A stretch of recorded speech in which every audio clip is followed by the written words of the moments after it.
नमस्कार, मी गौरी सूर्यवंशी. एस मराठीमध्ये आपलं स्वागत. वळूया आजच्या बातमीकडे. मनखेड येथे पारंपरिक आदिवासी मिलेट खाद्य संस्कृतीचे आयोजन, आरोग्य तपासणी शिबिराचे आयोजन. सुरगाणा येथे 25 डिसेंबर रोजी जननायक माजी खासदार कैलासवासी हरिश्चंद्रजीत चव्हाण यांचा स्मृतिदिन सोहळा संपन्न झाला. सुरगाणा तालुक्यातील मनखेड येथील स्नेहबंधन आदिवासी शिक्षण संस्था संचलित अनुदानित प्राथमिक, माध्यमिक व उच्च माध्यमिक आश्रमशाळा मनखेड येथे गायत्री परिवार नाशिक व आश्रमशाळा मनखेड यांच्या संयुक्त विद्यमाने माजी खासदार कैलासवासी हरिश्चंद्रजीत चव्हाण यांच्या स्मृतिप्रीत्यर्थ 25 डिसेंबर रोजी मोफत आरोग्य तपासणी शिबिर, मोफत औषधे, आदिवासी खाद्य संस्कृती प्रदर्शन व रांगोळी स्पर्धा आयोजित करण्यात आल्या होत्या. स्पर्धा मोठ्या उत्साहात पार पडल्या. यावेळी आदिवासींच्या पारंपरिक खाद्य संस्कृती प्रदर्शनात 220 विद्यार्थ्यांनी विविध आदिवासी भागातील रानभाज्यांचे मेनू, पाककृती सादर केल्या. प्रमुख पाहुण्यांनी मनमुरादपणे खाद्यपदार्थांचा आस्वाद घेतला.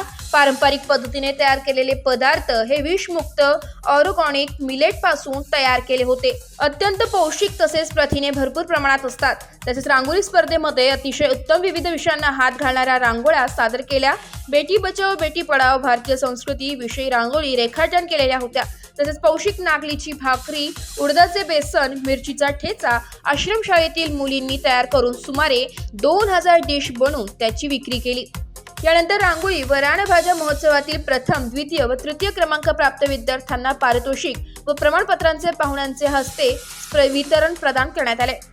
सदर कार्यक्रम यशस्वी करण्यासाठी संस्थेचे सचिव समीर चव्हाण, माध्यमिक मुख्याध्यापक नसीर मणियार, प्राथमिक मुख्याध्यापक संजय पगार, गायत्री परिवार कडून अमृतभाई पटेल, विनोदभाई पटेल, जीवनभाई, सुरेश बकरे, पांडेजी, मनखेडचे सरपंच नर्मदा भोये, उपसरपंच जयराम भोये, MM सोनवणे, तज्ञ डॉक्टर, अधीक्षक, अधीक्षिका व सर्व शिक्षक व शिक्षकेतर कर्मचारी यांनी परिश्रम घेतले.